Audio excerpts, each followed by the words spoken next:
ಏ ನಿಧಾನ ಕಣೋ, ನನ್ನ ಅಪ್ಪ ಫಾರಿನ್ ನಿಂದ ತಂದದ್ದು. ಏ ಏ, ಏ, ಏ, ಏ, ಏ, ಏ, ಏ, ಸತ್ಯನಾಶ! ಇದರ ಹಣ ಹೇಗೆ ತುಂಬ್ತೀಯ ನೀನು? ಸ್ಟಾಕ್ ಮಾರ್ಕೆಟ್ ನಲ್ಲಿ ನಿಮ್ ಕೆಪಾಸಿಟಿ ಇದ್ದಷ್ಟೇ ರಿಸ್ಕ್ ತಗೊಳ್ಳಿ ಮತ್ತು ರಿಸ್ಕ್ ಬಗ್ಗೆ ಮಾಹಿತಿ ಇರಲಿ. ಆಪ್ಷನ್ಸ್ ಟ್ರೇಡಿಂಗ್ ತುಂಬಾ ಯೋಚಿಸಿಯೇ ಮಾಡಬೇಕು. ಅರೆ ವಾ ಡಿಕ್ರಾ, ಸರಿಯಾಗಿ ಹೇಳ್ದೆ. ರಿಸ್ಕ್ ಯೋಚಿಸಿಯೇ ತಗೊಳ್ಬೇಕು.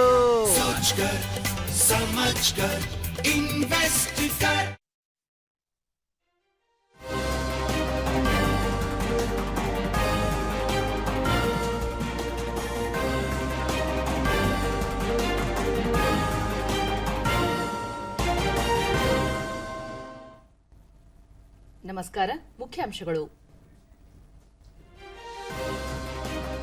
ಆಯವ್ಯಯದಲ್ಲಿ ಸದೃಢ ಭಾರತ ನಿರ್ಮಾಣದ ಆಶಯ, ಜಾಗತಿಕ ಆರ್ಥಿಕ ಶಕ್ತಿಯಾಗಿ ರೂಪಿಸಲು ಹಲವು ಕ್ರಮ, ಸಚಿವೆ ನಿರ್ಮಲಾ ಸೀತಾರಾಮನ್. ಬಜೆಟ್ನಲ್ಲಿ ಉದ್ಯೋಗಾವಕಾಶ ಒದಗಿಸುವ ಸಂಕಲ್ಪ, 4 ಕೋಟಿಗೂ ಅಧಿಕ ಉದ್ಯೋಗ ಸೃಷ್ಟಿ ಗುರಿ, ಸಚಿವ ಎಚ್ಡಿ ಕುಮಾರಸ್ವಾಮಿ.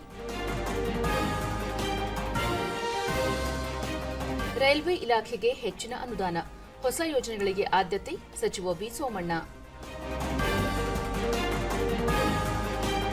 ಮತ್ತು ಕಲ್ಯಾಣ ಕರ್ನಾಟಕ ಪ್ರದೇಶಾಭಿವೃದ್ಧಿ ಮಂಡಳಿ ಅನುದಾನ ಹಂಚಿಕೆಯಲ್ಲಿ ತಾರತಮ್ಯ, ಕ್ರಿಯಾ ಯೋಜನೆ ಸಮರ್ಪಕ ಜಾರಿಯಾಗಿಲ್ಲ, ಆರ್ ಅಶೋಕ. ವಾರ್ತೆಗಳ ವಿವರ. ಎಲ್ಲ ರಾಜ್ಯಗಳು ಎಲ್ಲ ವರ್ಗಗಳನ್ನು ಸಮಾನ ಆದ್ಯತೆಯಲ್ಲಿ ಪರಿಗಣಿಸಿ ಸದೃಢ ಭಾರತ ನಿರ್ಮಾಣದ ಸಂಕಲ್ಪ ಬಜೆಟ್ನ ಆಶಯವಾಗಿದೆ ಎಂದು ಹಣಕಾಸು ಸಚಿವೆ ನಿರ್ಮಲಾ ಸೀತಾರಾಮನ್ ಹೇಳಿದ್ದಾರೆ. ದೂರದರ್ಶನಕ್ಕೆ ನೀಡಿದ ವಿಶೇಷ ಸಂದರ್ಶನದಲ್ಲಿ ಅವರು ಬಜೆಟ್ನ ಪ್ರಮುಖಾಂಶಗಳನ್ನು ವಿಶ್ಲೇಷಿಸಿ, ಕಳೆದ 10 ವರ್ಷಗಳಲ್ಲಿ ಬಹುದೊಡ್ಡ ಪ್ರಮಾಣದಲ್ಲಿ ಜನತೆ ಬಡತನ ರೇಖೆಯಿಂದ ಮುಕ್ತವಾಗಿದ್ದು, ದೇಶದಲ್ಲಿ ಹೊಸ ಮಧ್ಯಮ ವರ್ಗ ಸೃಷ್ಟಿಯಾಗಿದೆ. ಈ ವರ್ಗವನ್ನು ಕೇಂದ್ರೀಕರಿಸಿ ತೆರಿಗೆ ಪದ್ಧತಿಯಲ್ಲಿ ಸುಧಾರಣೆಗಳನ್ನು ತರಲಾಗಿದೆ. ಪ್ರಮಾಣಿತ ಕಡಿತ ಮಿತಿಯನ್ನು 50% ಹೆಚ್ಚಿಸಲಾಗಿದೆ. ಇದರಿಂದ ವೇತನದಾರರು, ತೆರಿಗೆಗೆ ಒಳಪಡುವ ಜನರಿಗೆ ದೊಡ್ಡ ಮಟ್ಟದಲ್ಲಿ ಅನುಕೂಲ ಲಭಿಸಲಿದೆ ಎಂದರು. ಹಿಂದುಳಿದ ರಾಜ್ಯಗಳಿಗೆ ಸಮಗ್ರ ಮೂಲಸೌಕರ್ಯ ಒದಗಿಸಲು ಬಜೆಟ್ನಲ್ಲಿ ವಿಶೇಷ ಅನುದಾನ ಒದಗಿಸಲಾಗಿದ್ದು, ಬಿಹಾರ, ಆಂಧ್ರಪ್ರದೇಶ ಸೇರಿದಂತೆ ಕೆಲ ರಾಜ್ಯಗಳಿಗೆ ನೀಡಲಾಗಿರುವ ಯೋಜನೆಗಳು ಸಮಗ್ರ ಅಭಿವೃದ್ಧಿಯ ಆಶಯಕ್ಕೆ ಪೂರಕವಾಗಿವೆ ಎಂದು ಸಮರ್ಥಿಸಿಕೊಂಡರು. ಪೂರ್ವೋದಯ ಯೋಜನೆ ದೇಶದ ಪೂರ್ವ ಭಾಗದ ಪ್ರಮುಖ ರಾಜ್ಯಗಳ ಅಭಿವೃದ್ಧಿಗೆ ಹೊಸ ಚೈತನ್ಯ ತುಂಬಲಿದೆ ಎಂದರು. ಅಭಿವೃದ್ಧಿ ಹೊಂದಿದ ಭಾರತಕ್ಕೆ ಭದ್ರ ಬುನಾದಿಯನ್ನು ನಿರ್ಮಿಸುವ ಜತೆಗೆ ದೇಶವನ್ನು ಜಾಗತಿಕ ಶಕ್ತಿಯಾಗಿ ರೂಪಿಸಲು ವೇಗವರ್ಧಕವಾಗಿ ಈ ಬಜೆಟ್ ಅನ್ನು ಪರಿಗಣಿಸುವುದಾಗಿ ತಿಳಿಸಿದ ಅವರು, ಭವಿಷ್ಯದ ಸವಾಲುಗಳು ಹಾಗೂ ಬೆಳವಣಿಗೆಯನ್ನು ಮೂಲ ಆಶಯವಾಗಿ ಹೊಂದಿದ್ದು, ಮುಂದಿನ 5 ವರ್ಷಗಳಲ್ಲಿ 1 ಕೋಟಿ ಯುವಜನರಿಗೆ 500 ಉನ್ನತ ಕಂಪನಿಗಳಲ್ಲಿ ಇಂಟರ್ನ್ಶಿಪ್ ಅವಕಾಶ ಒದಗಿಸುವ ಯೋಜನೆ ಘೋಷಿಸಲಾಗಿದೆ ಎಂದು ತಿಳಿಸಿದರು. ಮಧ್ಯಮ ವರ್ಗವನ್ನು ಬಲಿಷ್ಠಗೊಳಿಸುವ ಗುರಿಯೊಂದಿಗೆ ಶಿಕ್ಷಣ ಮತ್ತು ಕೌಶಲ್ಯಾಭಿವೃದ್ಧಿಗೆ ಹೊಸ ಆಯಾಮ ದೊರೆತಿದ್ದು, ಬುಡಕಟ್ಟು, ಶೋಷಿತ ಹಾಗೂ ಹಿಂದುಳಿದ ವರ್ಗಗಳ ಸಬಲೀಕರಣ ಸಾಕಾರಕ್ಕೆ ಕ್ರಮ ಕೈಗೊಳ್ಳಲಾಗಿದೆ. ಮಹಿಳಾ ಅಭಿವೃದ್ಧಿ ಯೋಜನೆಗಳಿಗೆ 3 ಲಕ್ಷ ಕೋಟಿ ರೂಪಾಯಿ ಮೀಸಲಿಡಲಾಗಿದೆ. ಸಣ್ಣ ಮತ್ತು ಮಧ್ಯಮ ಪ್ರಮಾಣದ ಕೈಗಾರಿಕೆಗಳಿಗೆ ಪುಷ್ಟಿ ನೀಡಲಾಗಿದ್ದು, ಸ್ಥಳೀಯ ಉತ್ಪನ್ನಗಳಿಗೂ ಅಂತಾರಾಷ್ಟ್ರೀಯ ಮಟ್ಟದ ಮಾರುಕಟ್ಟೆ ಒದಗಿಸುವ ಚಿಂತನೆ ಪ್ರಸ್ತಾವವಾಗಿದೆ ಎಂದು ಹೇಳಿದರು. ತೆರಿಗೆಯೇತರ ಆದಾಯ ಕ್ರೋಢೀಕರಣಕ್ಕೂ ಒತ್ತು ನೀಡಲಾಗಿದ್ದು, ಜಿಡಿಪಿ, ಸುಸ್ಥಿರತೆ, ಆರ್ಥಿಕ ಶಿಸ್ತು ಹಾಗೂ ಪರಿಪೂರ್ಣ ಅಭಿವೃದ್ಧಿಗೆ ಬಜೆಟ್ ಪೂರಕವಾಗಿದೆ ಎಂದು ಅಭಿಪ್ರಾಯಪಟ್ಟರು. So this misconceived notion that if it doesn't appear in the speech, it's not at all there, is wrong. I want to make that plain. Right. Now, when you have rightly quoted the amounts for agriculture, we are saying what is very important is to reach to the farmers such inputs which are worthy for them to toil in the soil. So it's one thing you give MSPs, it's one thing you give Kisan Samman Nidhi, all that will go on. Right. But Kisan today requires high quality seeds, better inputs, and for that good research with which we can. I made one announcement also in this budget. 109 varieties of seeds, both for field crops and also for horticulture. Also the climate resilient. Climate resilient seeds. Most of our farmers today buy seeds which can't take this extreme heat, sudden flooding, and then also sometimes scarcity of irrigatable waters and so on. So I'm very proud that Indian agriculture scientists of themselves come up with this 109 resilient varieties. which I'm sure will soon be launched, and they will be, we'll be taking it down to the farmer. ವಿತ್ತ ಸಚಿವೆ ನಿರ್ಮಲಾ ಸೀತಾರಾಮನ್ ಮಂಡಿಸಿರುವ ಬಜೆಟ್ನಲ್ಲಿ ಉದ್ಯೋಗ ಸೃಷ್ಟಿ, ಶಿಕ್ಷಣ, ಕೌಶಲ್ಯಾಭಿವೃದ್ಧಿಗೆ ಹೆಚ್ಚಿನ ಆದ್ಯತೆ ನೀಡಲಾಗಿದೆ ಎಂದು ಕೇಂದ್ರದ ಬೃಹತ್ ಕೈಗಾರಿಕಾ ಸಚಿವ ಎಚ್.ಡಿ. ಕುಮಾರಸ್ವಾಮಿ ತಿಳಿಸಿದ್ದಾರೆ. ದೆಹಲಿಯಲ್ಲಿ ನಿನ್ನೆ ಅವರು 3ನೇ ಬಾರಿಗೆ ಪ್ರಧಾನಿಯಾಗಿರುವ ನರೇಂದ್ರ ಮೋದಿ ಅವರು ಈ ಬಜೆಟ್ನಲ್ಲಿ 5 ಕಾರ್ಯಕ್ರಮಗಳಿಗೆ ಒತ್ತು ನೀಡಿದ್ದಾರೆ. 2047ರ ವೇಳೆಗೆ ಸ್ವಾತಂತ್ರ್ಯದ 100ನೇ ವರ್ಷಾಚರಣೆಗೆ ವಿಕಸಿತ ಭಾರತದ ಚಿಂತನೆ ಹೊಂದಿರುವ ಮತ್ತು ಜನತೆಗೆ ಅಮೃತ ಕಾಲ ನೀಡುವ ದೃಷ್ಟಿಕೋನಕ್ಕೆ ಪೂರಕವಾಗಿ ಪ್ರಧಾನಿಯವರು ಕಾರ್ಯಕ್ರಮಗಳನ್ನು ರೂಪಿಸುತ್ತಿದ್ದಾರೆ ಎಂದರು. ನಿರುದ್ಯೋಗ ಸಮಸ್ಯೆ ನಿವಾರಣೆಗೆ ಶ್ರಮಿಸಲಾಗುತ್ತಿದ್ದು, ಕನಿಷ್ಠ 4 ಕೋಟಿ 10 ಲಕ್ಷ ಉದ್ಯೋಗದ ಗುರಿ ಹೊಂದಲಾಗಿದೆ. ಜೊತೆಗೆ ಎಂಎಸ್ಎಂಇಗಳಿಗೂ ಬಜೆಟ್ನಲ್ಲಿ ಉತ್ತೇಜನ ನೀಡಲಾಗಿದೆ ಎಂದು ಹೇಳಿದರು. ಮತ್ತೊಂದು ಅವರ ಒಂದು ದೂರದೃಷ್ಟಿಯ ಭಾವನೆಗಳನ್ನು ಇಟ್ಕೊಂಡಿದ್ದಾರೆ. ಅದರ ಹಿನ್ನೆಲೆಯಲ್ಲಿ ಕಳೆದ 10 ವರ್ಷಗಳ ಅವರ ಆಡಳಿತದಲ್ಲಿ, ಪ್ರಧಾನಮಂತ್ರಿಗಳ ನೇತೃತ್ವ ಆಡಳಿತದಲ್ಲಿ 2ನೇ ಅವಧಿಗೆ ಆರ್ಥಿಕ ಸಚಿವರಾಗಿರ್ತಕ್ಕಂಥ ನಿರ್ಮಲಾ ಸೀತಾರಾಮನ್ ಅವರು ಇವತ್ತು 7ನೇ ಬಜೆಟ್ನಲ್ಲಿ ಮಂಡನೆ ಮಾಡಿದ್ದಾರೆ. ಪ್ರಮುಖವಾಗಿ 5 ಕಾರ್ಯಕ್ರಮಗಳಿಗೆ ಒತ್ತು ಕೊಡಬೇಕು ಅಂತಕ್ಕಂಥದ್ದು ಇವತ್ತಿನ ಪ್ರಮುಖವಾದಂಥ ಬಜೆಟಿನ ಮುಖ್ಯಾಂಶಗಳಿದೆ. ಒಂದು, ನಿರುದ್ಯೋಗದ ಸಮಸ್ಯೆಗಳ ಬಗ್ಗೆ ಚರ್ಚೆ ನಡೀತಾ ಇದೆ. ಆ ನಿರುದ್ಯೋಗವನ್ನು ನಿವಾರಣೆ ಮಾಡ್ತಕ್ಕಂಥ ನಿಟ್ಟಿನಲ್ಲಿ ಶಿಕ್ಷಣಕ್ಕೆ ಮತ್ತು ಸ್ಕಿಲ್ ಡೆವಲಪ್ಮೆಂಟ್ಗೆ, ಕೌಶಲ್ಯದ ತರಬೇತಿಗೆ ಹೆಚ್ಚಿನ ಆದ್ಯತೆಯನ್ನು ಕೊಡ್ತಕ್ಕಂಥ ಒಂದು ಕಾರ್ಯಕ್ರಮ. ರೈಲ್ವೆ ಇಲಾಖೆಗೆ ಈ ಸಾಲಿನ ಬಜೆಟ್ನಲ್ಲಿ ಹೆಚ್ಚಿನ ಅನುದಾನ ನೀಡಲಾಗಿದ್ದು, ಹೊಸ ಯೋಜನೆಗಳಿಗೂ ಒತ್ತು ನೀಡಲಾಗಿದೆ ಎಂದು ರೈಲ್ವೆ ಖಾತೆ ರಾಜ್ಯ ಸಚಿವ ವಿ. ಸೋಮಣ್ಣ ದೆಹಲಿಯಲ್ಲಿ ತಿಳಿಸಿದ್ದಾರೆ. ಹಣಕಾಸು ಸಚಿವೆ ನಿರ್ಮಲಾ ಸೀತಾರಾಮನ್ 2024-25ನೇ ಸಾಲಿನ ಆಯವ್ಯಯ ಮಂಡನೆ ಬಳಿಕ ಪ್ರತಿಕ್ರಿಯೆ ನೀಡಿದ ಸಚಿವರು, ಪ್ರಸಕ್ತ ಸಾಲಿನಲ್ಲಿ ರೈಲ್ವೆ ಇಲಾಖೆಗೆ 2,65,200 ಕೋಟಿ ರೂಪಾಯಿ ನೀಡಲಾಗಿದೆ. ಹಾಗೆಯೇ ಹೊಸ ಯೋಜನೆಗಳಿಗೆ 34,600 ಕೋಟಿ ರೂಪಾಯಿ ಒದಗಿಸಲಾಗಿದೆ ಎಂದರು. ಪ್ರಸ್ತುತ 10,000 ಕಿಲೋಮೀಟರ್ವರೆಗೂ ಡಬ್ಲಿಂಗ್ ಲೈನ್ ಪೂರ್ಣಗೊಂಡಿದ್ದು, ಬಾಕಿ ಇರುವುದನ್ನು 1 ವರ್ಷದೊಳಗೆ ಪೂರೈಸಲು 29,300 ಕೋಟಿ ರೂಪಾಯಿ ನೀಡಲಾಗಿದೆ.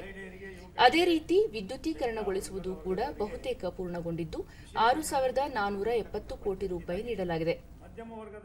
ಜೊತೆಗೆ ಲೆವೆಲ್ ಕ್ರಾಸಿಂಗ್ಗೂ 9,270 ಕೋಟಿ ರೂಪಾಯಿ ಒದಗಿಸಲಾಗಿದೆ ಎಂದು ತಿಳಿಸಿದರು. ಯುವಕರು, ಮಹಿಳೆಯರು, ಹಿಂದುಳಿದ ವರ್ಗದವರು, ದಲಿತರಿಗಾಗಿ ವಿಶೇಷ ಯೋಜನೆ ರೂಪಿಸಲಾಗಿದೆ. ಮಧ್ಯಮ ವರ್ಗದ ಏಳಿಗೆ ಮತ್ತು ಆರ್ಥಿಕ ಅಭಿವೃದ್ಧಿಗೆ ಉದ್ಯೋಗದ ಅವಶ್ಯಕತೆ ಇದೆ. ಇದಕ್ಕೆ ಪೂರಕವಾಗಿ ಉನ್ನತ ಶಿಕ್ಷಣ, ಕೌಶಲ್ಯಾಭಿವೃದ್ಧಿಗೆ ಹೆಚ್ಚಿನ ಅನುದಾನ ನೀಡಲಾಗಿದೆ. ಮೂಲಸೌಕರ್ಯ, ಮಹಿಳಾ ಸಬಲೀಕರಣ ಉದ್ಯಮಗಳಿಗೂ ಬಜೆಟ್ನಲ್ಲಿ ಪ್ರೋತ್ಸಾಹ ನೀಡಲಾಗಿದೆ ಎಂದು ಹೇಳಿದರು.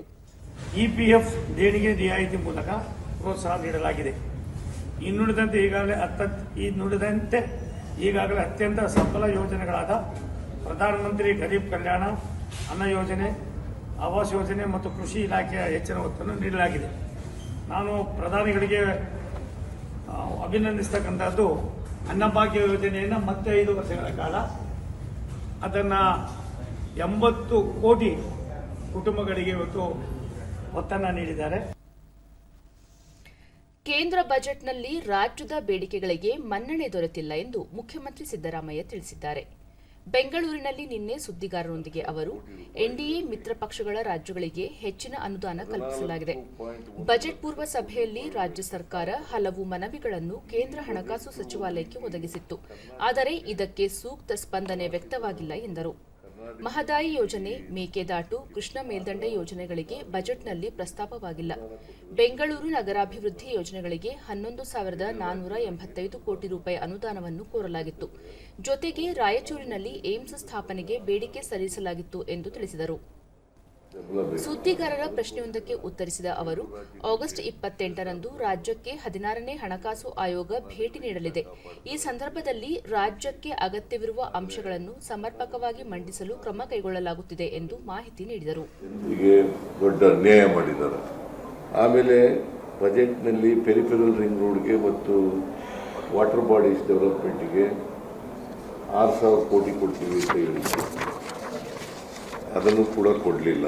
ವಿಪತ್ತು ಪರಿಹಾರ ಹೆಚ್ಚು ಮಾಡಬೇಕು ಅಂತ ಕೇಳಿದ್ರು, ಅದನ್ನು ಕೊಟ್ಟಿಲ್ಲ.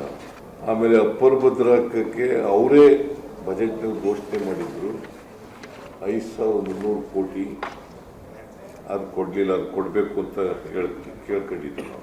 ನಗರ ವಸತಿ ಯೋಜನೆಗಳಿಗೆ 1.5 ಲಕ್ಷದಿಂದ 5 ಲಕ್ಷ ರೂಪಾಯಿ ಮಾಡಬೇಕು ಅಂತ ಹೇಳಿದ್ದು. ಗ್ರಾಮೀಣ ವಸತಿಗಳಿಗೆ 1.2ರಿಂದ 3 ಲಕ್ಷ ಮಾಡಬೇಕು ಅಂತ ಕೇಳ್ಕೊಂಡಿದ್ದು, ಅದನ್ನು ಕೊಡಲಿಲ್ಲ. ಕೇಂದ್ರ ಆಯವ್ಯಯಕ್ಕೆ ಹಲವು ಉನ್ನತ ಸಂಸ್ಥೆಗಳು ಮೆಚ್ಚುಗೆ ವ್ಯಕ್ತಪಡಿಸಿದ್ದು, ಇದೊಂದು ಉತ್ತಮ ಬಜೆಟ್ ಆಗಿದೆ ಎಂದು ಶ್ಲಾಘಿಸಿದ್ದಾರೆ. ಧಾರವಾಡ ಟ್ರಿಪಲ್ ಐಟಿಯ ನಿರ್ದೇಶಕರಾದ ಪ್ರೊಫೆಸರ್ ವೆಂಕಪ್ಪಯ್ಯ ಆರ್ ದೇಸಾಯಿ, ಯುವ ಜನರಿಗೆ ಕೌಶಲ್ಯಾಭಿವೃದ್ಧಿ ಹೆಚ್ಚಿಸಲು ಕ್ರಮ ಕೈಗೊಂಡಿರುವುದು ಉತ್ತಮ ಬೆಳವಣಿಗೆ, ಇದರಿಂದ ಉದ್ಯೋಗ ಸೃಷ್ಟಿಗೆ ಅನುಕೂಲವಾಗಲಿದೆ ಎಂದರು. ಮಧ್ಯಮ ವರ್ಗಕ್ಕೆ ತೆರಿಗೆ ಆದಾಯ ಇಳಿಕೆ ಮಾಡಿರುವುದರಿಂದ ಅನುಕೂಲವಾಗಲಿದೆ ಎಂದು ಅಭಿಪ್ರಾಯಪಟ್ಟರು. ಉದ್ಯೋಗ ನಿರ್ಮಾತರು, ಎಂಟರ್ಪ್ರಿನರ್ಸ್, ಇವರಿಗೆ ದೊಡ್ಡ ಪ್ರಮಾಣದಲ್ಲಿ ಸಹಾಯ ಆಗ್ತದೆ. ದೊಡ್ಡ ಪ್ರಮಾಣ. ಸೊ ಎಂಪ್ಲಾಯ್ಮೆಂಟ್ ಲಿಂಕ್ಡ್ ಇನ್ಶೂರೆನ್ಸ್, ನೌಕರಿ ಜೊತೆಗೆ ಸಂಬಂಧಿಸಿದ ಇನ್ಸೆಂಟಿವ್ ಇನ್ಶೂರೆನ್ಸ್, ಇದರ ಮುಖಾಂತರ ಇದನ್ನು ಹೊಸದಾಗಿ ಇದಾಗಿದೆ. ಇದರಿಂದ ಹೊಸ ಉದ್ಯೋಗಗಳ ಸೃಷ್ಟಿ ಆಗೋ ಸಂಭಾವನೆ ಇದೆ. ಕಲ್ಯಾಣ ಕರ್ನಾಟಕ ಪ್ರದೇಶಾಭಿವೃದ್ಧಿ ಮಂಡಳಿ ಕೆಕೆಆರ್ಡಿಬಿಯ 2024-25ನೇ ಸಾಲಿನ ಅನುದಾನ ಹಂಚಿಕೆಯಲ್ಲಿ ರಾಜ್ಯ ಸರ್ಕಾರದಿಂದ ಆಗಿರುವ ತಾರತಮ್ಯ ಸರಿಪಡಿಸುವಂತೆ ಆಗ್ರಹಿಸಿ ವಿಧಾನಸಭೆ ವಿರೋಧ ಪಕ್ಷದ ನಾಯಕ ಆರ್ ಅಶೋಕ ನೇತೃತ್ವದಲ್ಲಿ ಬಿಜೆಪಿ ಜೆಡಿಎಸ್ ಶಾಸಕರ ನಿಯೋಗ ನಿನ್ನೆ ರಾಜ್ಯಪಾಲರನ್ನು ಭೇಟಿ ಮಾಡಿ ಮನವಿ ಸಲ್ಲಿಸಿತು.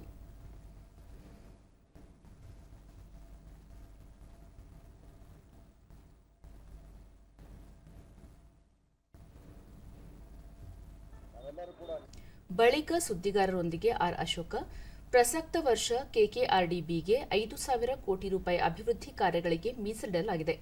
ಇದರಲ್ಲಿ 3,000 ಕೋಟಿ ರೂಪಾಯಿ ಮೊತ್ತವನ್ನು ಶಾಸಕರಿಗೆ ಹಂಚಿಕೆ ಮಾಡಿ 2,000 ಕೋಟಿ ರೂಪಾಯಿಯನ್ನು ಮುಖ್ಯಮಂತ್ರಿ ಹಾಗೂ ಈ ಭಾಗದ ಜಿಲ್ಲಾ ಉಸ್ತುವಾರಿ ಸಚಿವರು ತಲಾ 1,000 ಕೋಟಿ ರೂಪಾಯಿಯನ್ನು ಇಟ್ಟುಕೊಂಡಿದ್ದಾರೆ. ಕಾನೂನಿನ ಅನ್ವಯ ಈ ರೀತಿ ಕ್ರಿಯಾ ಯೋಜನೆ ಮಾಡದೆ ಇಟ್ಟುಕೊಳ್ಳುವುದು ಸರಿಯಲ್ಲ. ಹೀಗಾಗಿ ಈ ತಾರತಮ್ಯವನ್ನು ಸರಿಪಡಿಸುವಂತೆ ರಾಜ್ಯಪಾಲರಿಗೆ ಮನವರಿಕೆ ಮಾಡಿಕೊಡಲಾಗಿದೆ ಎಂದು ಹೇಳಿದರು. ಎರಡೂ ಪಕ್ಷಗಳ ಮನವಿ ಆಲಿಸಿದ ರಾಜ್ಯಪಾಲರು ಆಗಿರುವ ಲೋಪವನ್ನು ಸರಿಪಡಿಸುವ ಭರವಸೆ ನೀಡಿದ್ದಾರೆ ಎಂದು ತಿಳಿಸಿದರು.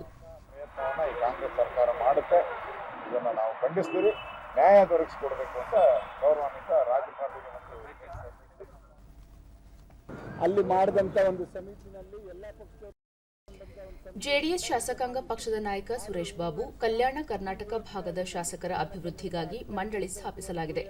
ಮಂಡಳಿಗೆ ನಿಗದಿಪಡಿಸಲಾದ ಅನುದಾನವನ್ನು ಈ ಭಾಗದ ಎಲ್ಲ ಶಾಸಕರಿಗೆ ಸಮಾನವಾಗಿ ಹಂಚಿಕೆ ಮಾಡಬೇಕು.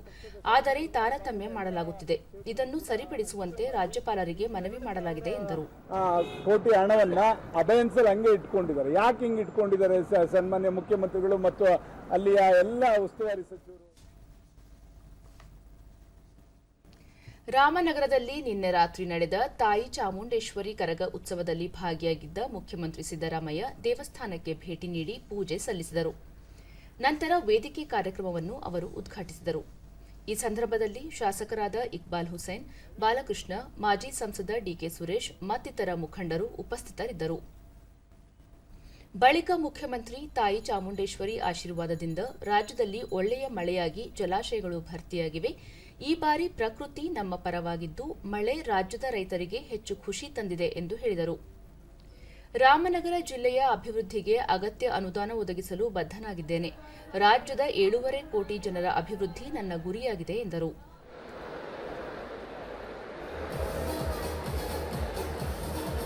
ಬಡವರಿಗೆ ನೆನೆ ಕೊಡುವಂತದ್ದು ಬಹಳ ಮುಖ್ಯ. ಈ ಸಂದರ್ಭದಲ್ಲಿ ಹೇಳಿ ಈ ಒಂದು ಅದ್ದೂರಿ ಸನ್ಮಾನ್ಯ ಶ್ರೀ ಎಚ್.ಎ. ಇಕ್ಬಾಲ್ ಹುಸೇನ್ ನೀಟ್ ಯುಜಿ 2024 ಪರೀಕ್ಷೆಯನ್ನು ರದ್ದುಪಡಿಸಲು ಸುಪ್ರೀಂ ಕೋರ್ಟ್ ನಿನ್ನೆ ನಿರಾಕರಿಸಿದೆ. ಪ್ರಶ್ನೆ ಪತ್ರಿಕೆ ಸೋರಿಕೆ ಮತ್ತು ಪರೀಕ್ಷಾ ಅಕ್ರಮ ಆರೋಪಗಳ ಹಿನ್ನೆಲೆಯಲ್ಲಿ ಮರುಪರೀಕ್ಷೆ ನಡೆಸಲು ಸುಪ್ರೀಂ ಕೋರ್ಟ್ಗೆ ಮನವಿ ಅರ್ಜಿಗಳನ್ನು ಸಲ್ಲಿಸಲಾಗಿತ್ತು. ವಿಚಾರಣೆ ನಡೆಸಿದ ಮುಖ್ಯ ನ್ಯಾಯಮೂರ್ತಿ ಡಿವೈ ಚಂದ್ರಚೂಡ್ ನೇತೃತ್ವದ ಪೀಠ, ಇಡೀ ಪರೀಕ್ಷೆಯ ಪಾವಿತ್ರ್ಯಕ್ಕೆ ಧಕ್ಕೆಯಾಗಿದೆ ಎಂದು ಹೇಳುವುದಕ್ಕೆ ಸಾಕ್ಷ್ಯಾಧಾರವಿಲ್ಲ. ಮರುಪರೀಕ್ಷೆಯಿಂದ 23 ಲಕ್ಷಕ್ಕೂ ಅಧಿಕ ವಿದ್ಯಾರ್ಥಿಗಳ ಮೇಲೆ ಗಂಭೀರ ಪರಿಣಾಮ ಉಂಟಾಗಲಿದೆ ಎಂದು ಆದೇಶ ನೀಡಿದೆ. ನೀಟ್ ಯುಜಿ 2024 ಪರೀಕ್ಷೆಯನ್ನು ರದ್ದುಪಡಿಸಲು ನಿರಾಕರಿಸಿರುವ ಸುಪ್ರೀಂ ಕೋರ್ಟ್ ತೀರ್ಪನ್ನು ಕೇಂದ್ರ ಶಿಕ್ಷಣ ಸಚಿವ ಧರ್ಮೇಂದ್ರ ಪ್ರಧಾನ್ ಸ್ವಾಗತಿಸಿದ್ದಾರೆ. ದೆಹಲಿಯಲ್ಲಿ ನಿನ್ನೆ ಅವರು ಸುಪ್ರೀಂ ಕೋರ್ಟ್ ತೀರ್ಪಿನಿಂದಾಗಿ ಅಂತಿಮವಾಗಿ ಸತ್ಯಕ್ಕೆ ಜಯ ಸಿಕ್ಕಿದಂತಾಗಿದೆ. ಪ್ರಧಾನಿ ನರೇಂದ್ರ ಮೋದಿ ಸರ್ಕಾರ ಪಾರದರ್ಶಕ, ಮುಕ್ತ ಹಾಗೂ ಶೂನ್ಯ ತಪ್ಪು ಪರೀಕ್ಷಾ ವ್ಯವಸ್ಥೆಗೆ ಬದ್ಧವಾಗಿದೆ. ಹಾಗೆಯೇ ಎನ್ಟಿಎ ಅನ್ನು ದೋಷರಹಿತ ಸಂಘಟನೆಯನ್ನಾಗಿ ಮಾಡಲು ಸರ್ಕಾರ ಬದ್ಧವಾಗಿದೆ ಎಂದು ಹೇಳಿದರು. ನೀಟ್ ಹಗರಣದಲ್ಲಿ ಭಾಗಿಯಾಗಿರುವವರನ್ನು ಬಿಡುವುದಿಲ್ಲ ಎಂದು ಹೇಳಿರುವ ಧರ್ಮೇಂದ್ರ ಪ್ರಧಾನ್, ಎನ್ಟಿಎ ಸಂಘಟನೆಯನ್ನು ಸಂಪೂರ್ಣ ಪುನಶ್ಚೇತನಗೊಳಿಸಲು ಉನ್ನತ ಮಟ್ಟದ ಸಮಿತಿಯೊಂದನ್ನು ರಚಿಸಲಾಗಿದೆ. ಈ ಸಮಿತಿಯು ತಜ್ಞರ ಅಭಿಪ್ರಾಯಗಳನ್ನು ಸಂಗ್ರಹಿಸಿದ್ದು, ವಿವಿಧ ಮಾದರಿಯ ಅಧ್ಯಯನಗಳನ್ನು ಸಹ ಮಾಡಿದೆ ಎಂದು ತಿಳಿಸಿದರು. ಕಾಂಗ್ರೆಸ್ ಪಕ್ಷ ಹಾಗೂ ಆ ಪಕ್ಷದ ನಾಯಕ ರಾಹುಲ್ ಗಾಂಧಿ ಅವರು ಭಾರತೀಯ ಶಿಕ್ಷಣ ವ್ಯವಸ್ಥೆ ಬಗ್ಗೆ ಅಪಪ್ರಚಾರ ಮಾಡುವ ಮೂಲಕ ದೇಶದ ಜನತೆಯ ದಾರಿ ತಪ್ಪಿಸುವ ಪ್ರಯತ್ನ ಮಾಡುತ್ತಿದ್ದಾರೆ. ನೀಟ್ ವಿಚಾರದಲ್ಲಿ ರಾಹುಲ್ ಗಾಂಧಿ ಅವರು ನಾಗರಿಕ ಅಶಾಂತಿ ಮತ್ತು ಅರಾಜಕತೆ ಸೃಷ್ಟಿಸಲು ಪ್ರಯತ್ನಿಸುತ್ತಿದ್ದು, ಪ್ರತಿಪಕ್ಷಗಳು ವಿದ್ಯಾರ್ಥಿಗಳಲ್ಲಿ ಕ್ಷಮೆಯಾಚಿಸಬೇಕೆಂದು ಆಗ್ರಹಿಸಿದರು. ಶಿವಮೊಗ್ಗ ಜಿಲ್ಲೆಯಲ್ಲಿ ನಿನ್ನೆ ಕೇಂದ್ರ ಸರ್ಕಾರದ ಮಹತ್ವಾಕಾಂಕ್ಷೆ ಯೋಜನೆಗಳಲ್ಲಿ ಒಂದಾದ ಪೋಷಣ್ ಅಭಿಯಾನ ಅಪೌಷ್ಟಿಕತೆ ಮುಕ್ತ ಭಾರತವನ್ನು ಸಾಧಿಸುವ ದೃಷ್ಟಿಯಿಂದ ಅಂಗನವಾಡಿ ಕಾರ್ಯಕರ್ತರಿಗೆ ಮತ್ತು ಮೇಲ್ವಿಚಾರಕರಿಗೆ ಸಂಸದ ಬಿವೈ ರಾಘವೇಂದ್ರ ಆಂಡ್ರಾಯ್ಡ್ ಸ್ಮಾರ್ಟ್ಫೋನ್ ಉಚಿತವಾಗಿ ವಿತರಣೆ ಮಾಡಿದರು. ಮಹಿಳಾ ಮತ್ತು ಮಕ್ಕಳ ಕಲ್ಯಾಣ ಇಲಾಖೆಯ ಉಪನಿರ್ದೇಶಕರಾದ ಬಿಎಚ್ ಕೃಷ್ಣಪ್ಪ ಮತ್ತು ಇತರ ಅಧಿಕಾರಿಗಳು ಉಪಸ್ಥಿತರಿದ್ದರು.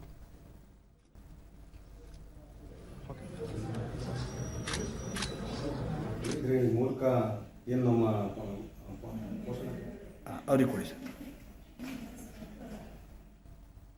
ಅವ್ರು ಎಲ್ಲಿ ಆನ್ಲೈನ್ ಸಿಗ್ತದೆ ಅಲ್ಲಿಗೆ ದೂರದರ್ಶನದೊಂದಿಗೆ ಬಿಎಚ್ ಕೃಷ್ಣಪ್ಪ ಪೋಷಣ್ ಅಭಿಯಾನ ಯೋಜನೆಯ ಮೂಲಕ ಸ್ಮಾರ್ಟ್ಫೋನ್ ಅನ್ನು ಅಂಗನವಾಡಿ ಕಾರ್ಯಕರ್ತರಿಗೆ ವಿತರಿಸಲಾಗಿದೆ. ಸರಿಯಾದ ಸಮಯಕ್ಕೆ ಮಕ್ಕಳ ಹಾಜರಾತಿ ಮತ್ತು ಅಗತ್ಯವಾದ ಮಾಹಿತಿಯನ್ನು ತಿಳಿಸಲು ಅನುಕೂಲವಾಗುತ್ತದೆ ಎಂದರು. ಅವರ ಗ್ರೋತ್ ಮಕ್ಕಳ ಗರ್ಭಿಣಿಯರ ಗ್ರೋತ್ ಮಾನಿಟರಿಂಗ್ ಮಾಡ್ತಾ ಇದ್ದಾರಾ ಅನ್ನೋದನ್ನು ನಾವು ಪ್ರತಿ ಮಾಹಿತಿ ನಾವು ತಗೋಬಹುದು. ಆ ಮೂಲಕ ಪೌಷ್ಟಿಕ ಮಟ್ಟವನ್ನು ಸುಧಾರಣೆ ಮಾಡೋದಕ್ಕೆ ಮತ್ತು ಯಾವ ರೀತಿ ಪೌಷ್ಟಿಕ ಮಟ್ಟ ಇದೆ ಅವ್ರದ್ದು, ಗರ್ಭಿಣಿಯವ್ರದ್ದು, ಬಾಣಂತಿಯವ್ರದ್ದು ಮತ್ತು ಮಕ್ಕಳದು, ಅದನ್ನು ಸುಧಾರಣೆ ಯಾವ ಹಂತದಿದೆ ಮತ್ತು ಸುಧಾರಣೆ ಕ್ರಮಕ್ಕೆ ನಾವು ಏನೇನು ಕ್ರಮ ವಹಿಸ್ಬೋದು ಅನ್ನೋದಕ್ಕೆ ನಮಗೆಲ್ಲ ಮಾಹಿತಿ ಸಿಗುತ್ತೆ.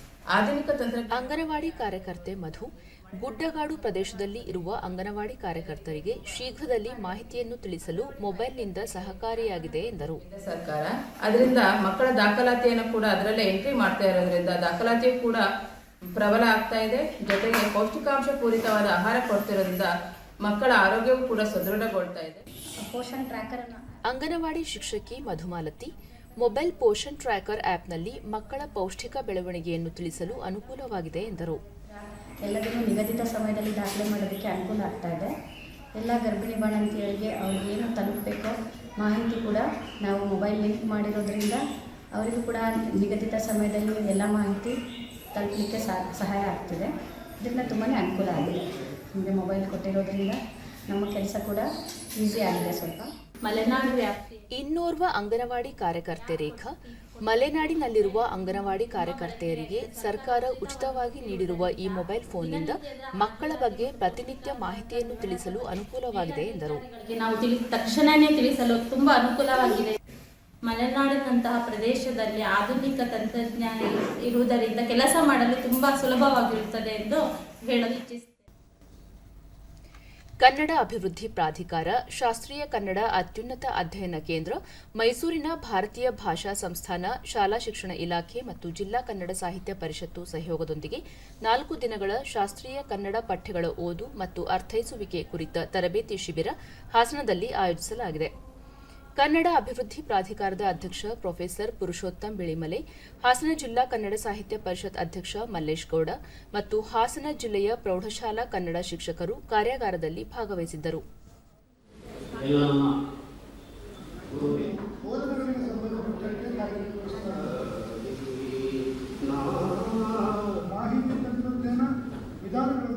ಅದು ಅಲ್ಲವೇ ಅಲ್ಲ. ಉದಾಹರಣೆಗೆ ನೋಡಿ, ದೂರದರ್ಶನದೊಂದಿಗೆ ಪ್ರೊಫೆಸರ್ ಪುರುಷೋತ್ತಮ್ ಬಿಳಿಮಲೆ, ಶಾಸ್ತ್ರೀಯ ಸಾಹಿತ್ಯವನ್ನು ಓದಿ ಅರ್ಥೈಸುವುದು ಕಠಿಣವಾಗಿದ್ದರಿಂದ ವಿದ್ಯಾರ್ಥಿಗಳು ಅರ್ಥ ಮಾಡಿಕೊಳ್ಳಲು ಕಷ್ಟವಾಗುತ್ತಿದೆ. ಬೋಧನೆ ಮಾಡುವ ಶಿಕ್ಷಕರು ಹಳೆಗನ್ನಡ ಮತ್ತು ನಡುಗನ್ನಡ ಸಾಹಿತ್ಯವನ್ನು ಸರಳವಾಗಿ ಓದಿ ಅರ್ಥೈಸುವ ವಿಧಾನವನ್ನು ತಿಳಿದುಕೊಂಡರೆ ಇಂದಿನ ವಿದ್ಯಾರ್ಥಿಗಳಿಗೆ ಶಾಸ್ತ್ರೀಯ ಸಾಹಿತ್ಯ ಹತ್ತಿರವಾಗುತ್ತದೆ ಎಂದು ಅಭಿಪ್ರಾಯಪಟ್ಟರು. ಅದನ್ನು ಹೇಳೋದಕ್ಕೆ ಈ ತರದ ವರ್ಕ್ಶಾಪ್ಗಳು ಬೇಕು ಅಂತ ಇದ್ದೇನೆ. ಅದಕ್ಕೋಸ್ಕರ ನಾನು ಬಹಳ ಆಸಕ್ತಿ ವಹಿಸಿ ಇಲ್ಲಿವರೆಗೆ ಬಂದಿದ್ದಾರೆ. ಹೊಸ ಕನ್ನಡ ಓದೋದು ಬಹಳ ಸುಲಭ ಅಂತ ಹೇಳಿ ಸಹಜವಾಗಿ. ಮಲ್ಲೇಶ್ ಗೌಡ ಕನ್ನಡ ಪಠ್ಯಗಳ ಓದು ಮತ್ತು ಅರ್ಥೈಸುವಿಕೆ 4 ದಿನಗಳವರೆಗೆ ಶಿಬಿರವನ್ನು ಆಯೋಜಿಸಲಾಗಿದೆ. ಹಾಸನ ಜಿಲ್ಲೆಯ ಪ್ರೌಢಶಾಲಾ ಕನ್ನಡ ಶಿಕ್ಷಕರು ಉತ್ಸಾಹದಿಂದ ಪಾಲ್ಗೊಂಡಿದ್ದಾರೆ ಎಂದರು. ಸೂತ್ರ ಇಟ್ಕೊಂಡು ಹೇಗೆ ಓದಬೇಕು ಅನ್ನುವಂಥದ್ದನ್ನ, ಹೇಗೆ ಅರ್ಥೈಸ್ಕೋಬೇಕು ಅನ್ನುವಂಥದ್ದನ್ನ ತಿಳಿಸಿಕೊಡ್ತಕ್ಕಂಥ ಉದ್ದೇಶದಿಂದ ಈ ಕಾರ್ಯಕ್ರಮ ಕನ್ನಡ ಸಾಹಿತ್ಯ ಪರಿಷತ್ತು ಕೈ ಜೋಡಿಸಿದೆ. ಹಾಗಾಗಿ ಈ ಜಿಲ್ಲೆಯ ಪ್ರೌಢಶಾಲಾ ಕನ್ನಡ ಶಿಕ್ಷಕರು ಈ ಕಾರ್ಯಕ್ರಮ ಇದು ನಮ್ಮ ಪ್ರೌಢಶಾಲಾ ಶಿಕ್ಷಕಿ ಮಂಜುಳಾ ಕುಮಾರಸ್ವಾಮಿ ಕಾರ್ಯಾಗಾರದಲ್ಲಿ ಕನ್ನಡ ಬೋಧನೆ ಮಾಡುವ ಶಿಕ್ಷಕರಿಗೆ ಉಪಯುಕ್ತವಾಗಿದೆ. ಹಳೆಗನ್ನಡ ಮತ್ತು ನಡುಗನ್ನಡ ಸಾಹಿತ್ಯವನ್ನು ಬೋಧನೆ ಮಾಡಲು ಉತ್ಸಾಹ ಬರಲಿದೆ ಎಂದು ಅವರು ತಿಳಿಸಿದರು. ಶಿಕ್ಷಕರು ಕೂಡ ಕೆಲವೊಮ್ಮೆ ತಡವರಿಸುವಂತ ಸನ್ನಿವೇಶಗಳಿದೆ. ಯಾಕಂದ್ರೆ ಪಂಪನ ಕಾಲನೇ ತಗೊಂಡ್ರೆ 800, 940 ನಮ್ಮಿಂದ ಹಿಂದಕ್ಕೆ 1000 ವರ್ಷದ ಪಠ್ಯಗಳನ್ನ ನಾವು ಓದ್ತೀವಿ, ಅರ್ಥೈಸ್ತೀವಿ, ಅದ್ರ ಬಗ್ಗೆ ಆಸಕ್ತಿ ಮೂಡಿಸ್ತೀವಿ ಅಂದ್ರೆ ನಮಗೂ ಕೂಡ ಒಂದು ವಿಶೇಷವಾದ ಸಂಪನ್ಮೂಲದ ಅವಶ್ಯಕತೆ ಇದೆ. ಕೂಡಿದಂಗೆ ಆಗೋಗ್ಬಿಟ್ಟಿರ್ತೀವಿ. ಮತ್ತೋರ್ವ ಶಿಕ್ಷಕಿ ಸುಮಿತ್ರಾ, ಈ ರೀತಿಯ ಕಾರ್ಯಾಗಾರದಿಂದ ಶಿಕ್ಷಕರು ಬಹಳಷ್ಟು ವಿಷಯ ತಿಳಿದುಕೊಳ್ಳಲು ಸಹಕಾರಿಯಾಗಲಿದೆ. ಸಾಹಿತ್ಯ ಬೋಧನೆ ಮಾಡುವ ಜೊತೆಗೆ ವಿವಿಧ ಮಜಲುಗಳನ್ನು ಅರ್ಥೈಸಿಕೊಳ್ಳಲು ಅನುಕೂಲವಾಗಿದೆ ಎಂದು ಹೇಳಿದರು. ಕೂಡ ಅನುಕೂಲ ಆಗ್ತದೆ. ಅಷ್ಟೇ ಅಲ್ಲ, ನಮ್ಮ ಸಾಹಿತ್ಯದ ವಿವಿಧ ಮಜಲುಗಳನ್ನ ನಾವು ಸರಿಯಾಗಿ ಅರ್ಥ ಮಾಡ್ಕೊಂಡು ನಮಗೆ ಸರಿಯಾಗಿ ಅರ್ಥ ಆದ್ರೆ ಆ ಸರಿಯಾದ ನಿಟ್ಟಿನಲ್ಲಿ ನಾವು ಮಕ್ಕಳಿಗೆ ಬೋಧಿಸಿದಾಗ ಮಕ್ಕಳನ್ನ ನಾವು ಉತ್ತಮ ಪ್ರಜೆಗಳಾಗಿ ರೂಪಿಸೋದ್ರಲ್ಲಿ ಯಾವುದೇ ಅನುಮಾನ ಇಲ್ಲ. ಭಾರತೀಯ ಕುಟುಂಬ ನಿರ್ವಹಣಾ ಸಂಸ್ಥೆಯ ಸಂಸ್ಥಾಪನಾ ದಿನಾಚರಣೆಯ ಅಮೃತ ಮಹೋತ್ಸವ ಬಳ್ಳಾರಿಯಲ್ಲಿ ನಿನ್ನೆ ಆಯೋಜಿಸಲಾಗಿತ್ತು. ಈ ವೇಳೆ ಉಚಿತ ಗರ್ಭಕಂಠದ ಕ್ಯಾನ್ಸರ್ ತಪಾಸಣಾ ಶಿಬಿರದ ಫಲಕ ಬಿಡುಗಡೆ ಮಾಡಲಾಯಿತು. ಈ ಸಂದರ್ಭದಲ್ಲಿ ಭಾರತೀಯ ಕುಟುಂಬ ನಿರ್ವಹಣಾ ಸಂಸ್ಥೆಯ ರಾಷ್ಟ್ರೀಯ ಉಪಾಧ್ಯಕ್ಷ ವಿಜಯ ಸಿಂಹ, ಹೆಚ್ಚುವರಿ ಜಿಲ್ಲಾಧಿಕಾರಿ ಮೊಹಮ್ಮದ್ ಜುಬೇರ್, ಜಿಲ್ಲಾ ಕುಟುಂಬ ಕಲ್ಯಾಣ ಯೋಜನಾಧಿಕಾರಿ ಡಾ ಪೂರ್ಣಿಮಾ ಕಟ್ಟಿಮನಿ, ವೃತ್ತ ನಿರೀಕ್ಷಕ ಅಯ್ಯನ್ ಗೌಡ ಪಾಟೀಲ್, ಸ್ತ್ರೀರೋಗ ತಜ್ಞರಾದ ಡಾ ರುಕ್ಸಾನಾ ಭಾನು, ಸಂಸ್ಥೆಯ ಆರ್ಥಿಕ ಸಲಹೆಗಾರರಾದ ಡಾ ಭಾಗ್ಯ ಮತ್ತಿತರರು ಉಪಸ್ಥಿತರಿದ್ದರು. ಬಳಿಕ ಎಸ್ ವಿಜಯ ಸಿಂಹ, ಹೆಣ್ಣು ಮಕ್ಕಳಲ್ಲಿ ಗರ್ಭಕಂಠದ ಕ್ಯಾನ್ಸರ್ ಹೆಚ್ಚಾಗಿ ಕಂಡು ಬರುತ್ತಿದೆ. ಲಸಿಕೆ ಹಾಕಿಕೊಳ್ಳುವುದರ ಮೂಲಕ ಈ ಕಾಯಿಲೆ ತಡೆಯಬಹುದಾಗಿದೆ ಎಂದು ಹೇಳಿದರು. ಮೊದಲೇ ಇದನ್ನ ನಾವು ಡಯಾಗ್ನೈಸ್ ಮಾಡಿ ಅಥವಾ ವ್ಯಾಕ್ಸಿನ್ ಹಾಕ್ಸ್ಕೊಂಡವರಿಗೆ ಇದು ಬರೋದಿಲ್ಲ ಅನ್ನೋದು ಒಂದು ಇದರಿಂದ ಈ ವ್ಯಾಕ್ಸಿನ್ ನಾವು ಇಲ್ಲಿ ಅಳವಡಿಸಲಿಕ್ಕೆ ಬರೋರು ಯಾರು ಬರ್ತಾರೋ ಅವ್ರಿಗೆಲ್ಲ ಕೊಡೋದಕ್ಕೆ ಒಂದು ಸಿದ್ಧತೆ ಮಾಡ್ಕೊಂಡಿದ್ವಿ. ಮೊಹಮ್ಮದ್ ಜುಬೇರ್, ಪ್ರತಿಯೊಬ್ಬ ವ್ಯಕ್ತಿಗೆ ಆರೋಗ್ಯ ಮುಖ್ಯವಾಗಿದೆ. ಸಂಸ್ಥೆ ಕಡಿಮೆ ಖರ್ಚಿನಲ್ಲಿ ಆರೋಗ್ಯ ಸೇವೆ ಜನಸಾಮಾನ್ಯರಿಗೆ ನೀಡುತ್ತಿರುವುದು ಒಳ್ಳೆಯ ಬೆಳವಣಿಗೆ ಎಂದರು. ಸೊಸೈಟಿ ಸಮಾಜಕ್ಕಾಗಿ ಅಂದ್ರೆ ಇಲ್ಲಿ ಒಳ್ಳೊಳ್ಳೆ ತಾವು ಬಗ್ಗೆ ಅಂದ್ರೆ ಏನೋ ಸಣ್ಣ ಬಿಗಿನಿಂಗ್ ಅಲ್ಲಿ ನಾವು ಅದನ್ನು ಡಿಟೆಕ್ಟ್ ಮಾಡಿಬಿಟ್ರೆ we can save the life. So ಎಲ್ಲಾ ಡಾ ಪೂರ್ಣಿಮಾ ಕಟ್ಟಿಮನಿ, 18 ವರ್ಷದ ಮೇಲ್ಪಟ್ಟ ಎಲ್ಲಾ ಮಹಿಳೆಯರು ವೈದ್ಯಕೀಯ ಸಲಹೆ ಪಡೆದು ತಮ್ಮ ಆರೋಗ್ಯ ರಕ್ಷಿಸಿಕೊಳ್ಳಬೇಕು ಎಂದು ತಿಳಿಸಿದರು. ಸಮಾಜಕ್ಕೆ ಹೆದರಿ, ತಮಗೆ ಹೆದರಿ, ಫ್ಯಾಮಿಲಿ ಮೆಂಬರ್ಗೆ ಹೆದರಿ ಎಲ್ಲೆಲ್ಲೋ ಸೆಪ್ಟಿಕ್ ಅಬಾರ್ಷನ್ಸ್ ಮಾಡ್ಕೊತಾ ಇದ್ರು. ಈಗ ಹಂಗಿಲ್ಲ. ಎಲ್ಲಾ ಮಹಿಳೆಯರು ಮದುವೆ ಆದವ್ರಿಗೆ, ಮದುವೆ ಆಗದಿರೋರಿಗೆ, 18 ವರ್ಷದಕ್ಕಿಂತ ಮೇಲ್ಪಟ್ಟು ಅವ್ರಿಗೆ ಎಲ್ಲಾ ಸೇವೆಗಳು ಸಿಗುತ್ತೆ. ಶ್ರೀಲಂಕಾದ ದಂಬೂಲಾದಲ್ಲಿ ನಡೆಯುತ್ತಿರುವ ಮಹಿಳೆಯರ ಏಷ್ಯಾ ಕಪ್ T20 ಕ್ರಿಕೆಟ್ ಟೂರ್ನಿಯಲ್ಲಿ ನಿನ್ನೆ ರಾತ್ರಿ ನಡೆದ ಪಂದ್ಯದಲ್ಲಿ ಭಾರತ ತಂಡದ ವನಿತೆಯರು ನೇಪಾಳ ವಿರುದ್ಧ 82 ರನ್ಗಳಿಂದ ಸುಲಭವಾಗಿ ಜಯಗಳಿಸಿದರು. ಈ ಗೆಲುವಿನೊಂದಿಗೆ ಭಾರತ ಎ ಗುಂಪಿನಲ್ಲಿ ತಾನು ಆಡಿದ 3 ಪಂದ್ಯಗಳಲ್ಲಿ ಗೆಲುವು ದಾಖಲಿಸುವುದರೊಂದಿಗೆ ಒಟ್ಟು 6 ಅಂಕ ಗಳಿಸಿ ಅಗ್ರ ತಂಡವಾಗಿ ಸೆಮಿಫೈನಲ್ಸ್ಗೆ ಪ್ರವೇಶ ಪಡೆದಿದೆ. ಇದೇ 26ರಂದು ಶುಕ್ರವಾರ ಸೆಮಿಫೈನಲ್ ಪಂದ್ಯ ನಡೆಯಲಿದೆ. ಟಾಸ್ ಗೆದ್ದು ಮೊದಲು ಬ್ಯಾಟ್ ಮಾಡಿದ ಭಾರತ ತಂಡದ ಆಟಗಾರ್ತಿಯರು 20 ಓವರ್ಗಳಲ್ಲಿ 3 ವಿಕೆಟ್ ನಷ್ಟಕ್ಕೆ 178 ರನ್ ಗಳಿಸಿದರು. ಆಕರ್ಷಕ 81 ರನ್ ಗಳಿಸಿದ ಆರಂಭಿಕ ಆಟಗಾರ್ತಿ ಶಫಾಲಿ ವರ್ಮಾರ ಅರ್ಧಶತಕ ಹಾಗೂ ದಯಾಲನ್ ಹೇಮಲತಾರ 47 ರನ್ಗಳ ನೆರವಿನಿಂದ ಭಾರತ ಉತ್ತಮ ಮೊತ್ತ ಸಂಪಾದಿಸಿತು. ಉತ್ತರವಾಗಿ 179 ರನ್ಗಳ ಗುರಿ ಬೆನ್ನತ್ತಿದ ನೇಪಾಳ 20 ಓವರ್ಗಳಲ್ಲಿ 9 ವಿಕೆಟ್ ನಷ್ಟಕ್ಕೆ 96 ರನ್ ಗಳಿಸಲಷ್ಟೇ ಶಕ್ತವಾಯಿತು. ಸೀತಾರಾಣ ಮಗರ್ 18 ರನ್ ಗಳಿಸಿದ್ದಷ್ಟೇ ತಂಡದ ಪರ ವೈಯಕ್ತಿಕ ಗರಿಷ್ಠ ಮೊತ್ತವಾಯಿತು. ಭಾರತದ ಬೌಲರ್ಗಳ ಪರ ದೀಪ್ತಿ ಶರ್ಮಾ 3, ಅರುಂಧತಿ ರೆಡ್ಡಿ ಮತ್ತು ರಾಧಾ ಯಾದವ್ ತಲಾ 2 ವಿಕೆಟ್ ಪಡೆದರು. ಈಗ ಇಂದಿನ ಪತ್ರಿಕೆಗಳ ಇಣುಕು ನೋಟ. ವಿಕಸಿತ ಭಾರತಕ್ಕೆ ಮೋದಿ ಅಕ್ಷಯ ಪಾತ್ರೆ, ನಿರ್ಮಲಾ 7ನೇ ಬಜೆಟ್ನಲ್ಲಿ ನವಭಾರತ ದಿಕ್ಸೂಚಿ, ರೈತರಿಗೆ ಡಿಜಿಟಲ್ ಬಲ. ಚಿನ್ನ, ಬೆಳ್ಳಿ, ಮೊಬೈಲ್ ಫೋನ್, ಕ್ಯಾನ್ಸರ್ ಔಷಧ, ಎಕ್ಸ್ರೇ ಅಗ್ಗ ಕೆಲವು ಟೆಲಿಕಾಂ ಉಪಕರಣ, ಪ್ಲಾಸ್ಟಿಕ್ ಉತ್ಪನ್ನಗಳು ದುಬಾರಿ. ಬಜೆಟ್ನಲ್ಲಿ ರಾಜ್ಯಕ್ಕೆ ಅನ್ಯಾಯ, 27ರ ನೀತಿ ಆಯೋಗದ ಸಭೆ ಬಹಿಷ್ಕಾರ, ಸಿಎಂ ಸಿದ್ದರಾಮಯ್ಯ ಘೋಷಣೆ. ಅನುದಾನ ಹಂಚಿಕೆಯಲ್ಲಿ ತಾರತಮ್ಯ, ಕೇಂದ್ರದ ವಿರುದ್ಧ ಮುಂದುವರೆದ ಸಮರ. ನೀರಿನ ದರ ಪರಿಷ್ಕರಣೆಗೆ ಕ್ರಮ, ಉಪಮುಖ್ಯಮಂತ್ರಿ ಡಿಕೆ ಶಿವಕುಮಾರ್ ಹೇಳಿಕೆ. ಮಹಿಳೆಯರ ಏಷ್ಯಾ ಕಪ್ 2024 ಶೆಫಾಲಿ ದೀಪ್ತಿ ಆಟಕ್ಕೆ ಒಲಿದ ಜಯ. ಗುಂಪಿನಲ್ಲಿ ಅಗ್ರ ಸ್ಥಾನದೊಂದಿಗೆ 4ರ ಘಟ್ಟಕ್ಕೆ ಭಾರತ, ನೇಪಾಳಕ್ಕೆ ನಿರಾಸೆ. ಇವು ಇಂದಿನ ಪತ್ರಿಕೆಗಳ ಪ್ರಮುಖ ಸುದ್ದಿ. ಉಳಿದಂತೆ ಸಹಕಾರ ಸಂಘಗಳ ವಿಧೇಯಕಗಳಿಗೆ ಅಂಗೀಕಾರ, ಸೊಸೈಟಿಗಳನ್ನು ಕೈಪಾಲು ಮಾಡುವ ವಿಧೇಯಕ ಇದು. ಅಶೋಕ. ಬಿಜೆಪಿ ಸಭಾತ್ಯಾಗದ ನಡುವೆಯೇ ವಿಧಾನಸಭೆ ಅಸ್ತು. ನೀಟ್ ಮರುಪರೀಕ್ಷೆ ಇಲ್ಲ, ಸುಪ್ರೀಂ ತೀರ್ಪು. ಗ್ರೇಟರ್ ಬೆಂಗಳೂರು ಆಡಳಿತ ವಿಧೇಯಕ ಮಂಡನೆ. ವಿಧೇಯಕ ಬಗ್ಗೆ ಚರ್ಚಿಸಲು ಜುಲೈ 27ಕ್ಕೆ ಶಾಸಕರ ಜತೆಗೆ ಡಿಕೆ ಶಿವಕುಮಾರ್ ಸಭೆ. ಆಗಸ್ಟ್ 28ರಂದು ರಾಜ್ಯಕ್ಕೆ ಹಣಕಾಸು ಆಯೋಗದ ಭೇಟಿ. ಪ್ಯಾರಿಸ್ ಒಲಿಂಪಿಕ್ಸ್ನಲ್ಲಿ 11ರಿಂದ 60 ವರ್ಷದ ಪ್ರತಿಭೆಗಳು. ಕೆನಡಾದ ಜಿಲ್ ಇರ್ವಿಂಗ್ ಅತಿ ಹಿರಿಯ ಕ್ರೀಡಾಪಟು, ಚೀನಾದ ಝೆಂಗ್ ಅತಿ ಕಿರಿಯ ಅಥ್ಲೀಟ್. ಈಗ ಕೊನೆಯಲ್ಲಿ ಮತ್ತೊಮ್ಮೆ ಮುಖ್ಯಾಂಶಗಳು.